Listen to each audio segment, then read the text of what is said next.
This is FYI on your TV, brought to you by Hometown News. I'm Kathy Botham. I've got Robin Hall with me. This is tradition for us. It is. You are the first guest back in the beginning of the new year, so Happy New Year. Yes, Happy New Year to you too. Thank you. You are the with Lanark Leeds Grenville Alzheimer's Society. Yes. And this is Awareness Month for you. It is Awareness Month. Yes. Yeah. Now your job title: First Link Care Navigator and Education Coordinator. And talk to us about what the First Link Care Navigator is. Yeah. So this is a position that I have, and my colleague Ann Roger has. We are the first point of contact for people who come to our society. So anybody out there that's concerned about their memory, they don't need a diagnosis. But if they're wanting to speak with somebody about their concerns and about whether it's programs and services that we provide or services in the community, we're here to help them get started. So they can call us, their spouse or care partner can give us a call, and we set up an appointment. And we sit down and chat with them, find out their concerns, and then we look at what we can do to support them and their family. So for interest's sake, do you usually get a phone call from a family member or a spouse, or from the person themselves that thinks maybe something's going on? I can sense something. Most of our calls are from families. Mm-hmm. Okay. We will get, now and again, I will get phone calls from people who have those concerns of the memory loss, and they're maybe more in those early stages that they're noticing they're being more forgetful. They might have, even their doctor suggest to them, call us and get yourself set up. Early detection is always the key, and we want to make sure that we're setting everyone up to have that proactive and well life with any kind of memory loss they could be living with. Absolutely, absolutely. Now this is Awareness Month for you. It is. So lots going on, lots going on. So let's start. What have you got going on there? You've got Forget No One. Address the stigma. Yes, so we are always wanting to fight the stigma of dementia. It's been around for decades. We're getting there. People are getting more aware of dementia. They're getting a better understanding. They're getting the support and help they need. They're getting the education they need. But we still aren't there yet. So we're reaching out this month to all of the members of the community to support us in breaking that stigma. Absolutely, absolutely. And shine the blue light. Yes, so we're reaching out to everyone. So the Heritage House here in Smiths Falls and the town of Carlton Place have put blue lights on their facility. So Heritage House looked beautiful. Where their Christmas lights were, they changed it to blue.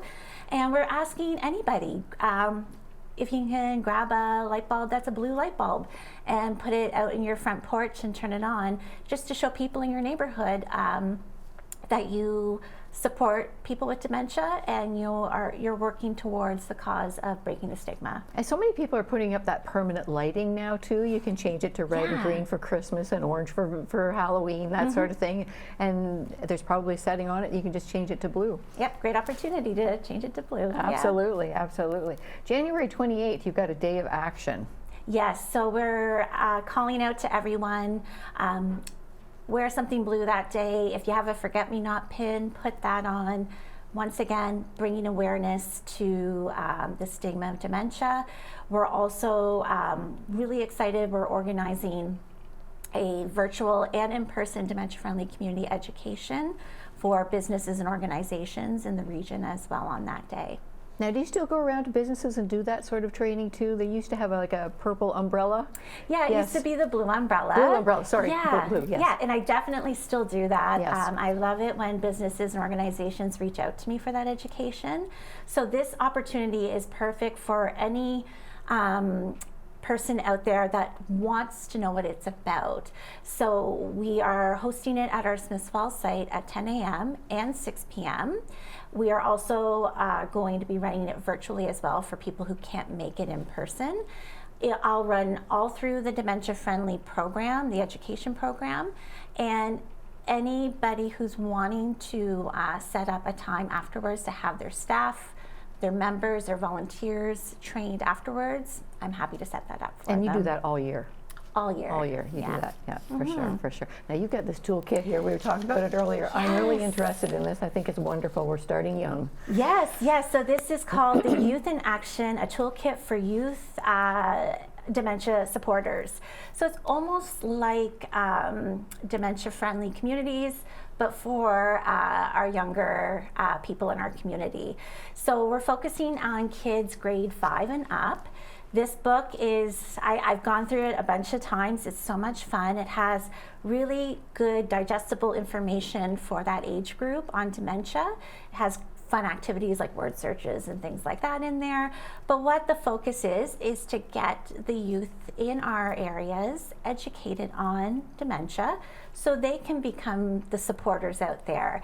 They can help their grandparents who might have a dementia. They can maybe even help their parents, because there is that generation of us that we never had that understanding. Right. And that stigma is there. So they can help their parents, they can help people in their community. So I'm reaching out to schools right now. I'm happy to come in and chat about the books and the information and get our kids involved in it. And so many families, extended families, are living together now too. So we've got grandparents, parents, and the children all under one roof. Yeah. So the children may be seeing a little bit, mom or grandma and grandpa, there might be something a little bit different, and you're going to be able to put their words into this education. That's exactly it, because in this booklet it gives kids, once again, that understanding of the changes that may happen, whether it's a family member, friend, or neighbor, but it also gives them those tips and tricks on how to support them. So the way to communicate with them, that it makes it easier for them. How to support them if they're looking like they're stressed in a situation. Maybe it's, we just got through Christmas, big family gatherings can be very stressful for somebody with dementia, so how can we support them that way? So lots of really great information. And there's another program, it's been around for a while, Project Lifesaver.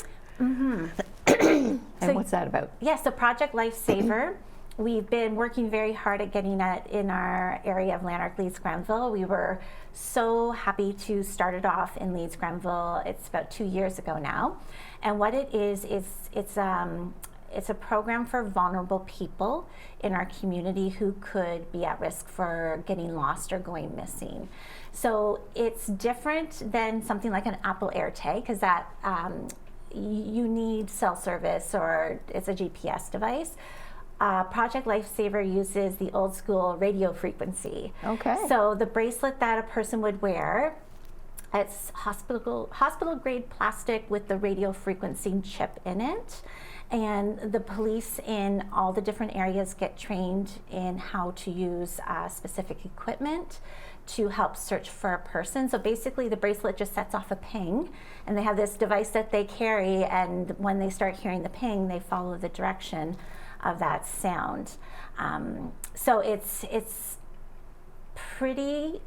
a pretty great technology in the sense that you don't have to worry about cell service, GPS, because there's lots of places around here. We could be in a cornfield where there'd be no service. Meanwhile, with it being radio frequency, it still works. Right. And I mean, it only takes a second. I mean, you care for your loved one, but you only have to turn your back for a few seconds, and they could be out the front door.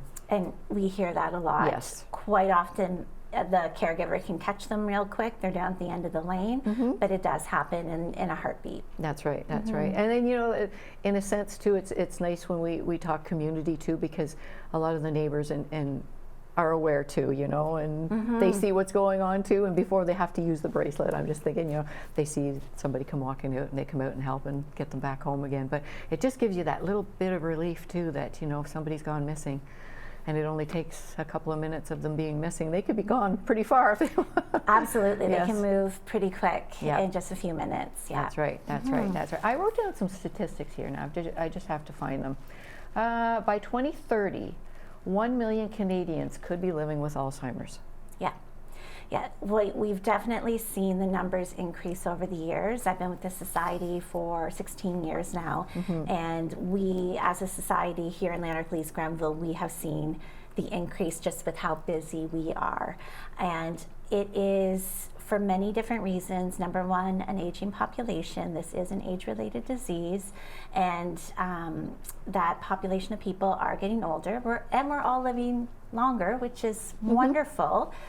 With that, though, is that risk of age-related diseases such as dementia. So we are seeing that increase. So yeah, 2030, it's to be expected about 1 million people in Canada. Wow.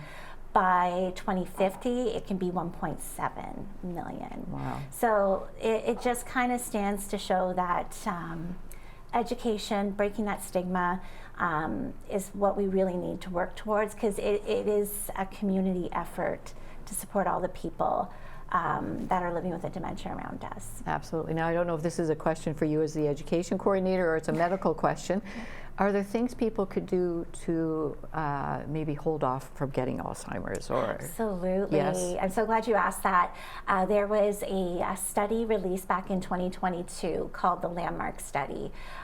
You can type that in your Google search, it'll pop right up, and it shows 12 things that we can do to keep our brain healthy, and excuse me, and it can reduce our risk of a dementia by 40%. Wow. So it's those things that we always like to say what keeps your heart healthy, keeps your brain healthy. So exercising, eating well, reducing stress, seeing your doctor, all those things. But it also focuses on things such as staying social, having meaning in life, so doing purposeful Yes. things like volunteering or being part of a group. It shines a light on that as well, of the importance of putting all these things together for our overall health, but especially our brain health. Absolutely, absolutely. So if anybody wants more information, how do they get a hold of you, Robin? So they can call us. Our number is 1-866-576-8556. You can go on our website, which is alzheimers.ca/LLG. And we are constantly posting stuff on our Facebook page. So we encourage people to go on Facebook, like our site, and keep an eye on it, because there's lots of great stuff happening all throughout the year. Excellent, excellent. And January 28th is the day of action, so we want people to wear blue. Wear blue and join us for dementia-friendly community education. Absolutely. Now, have I missed anything? Is there anything else? We're good. You're good, you're good. All Yeah. right, all right. So January is Alzheimer's Awareness Month, so we thank you very much for always being our first guest here as we begin the new year here on FYI to celebrate with you the Alzheimer's Awareness Month. So thank you for joining us, Robin Hall from the Alzheimer's Society here in Lanark, Leeds, and Grenville. Yes, thank you.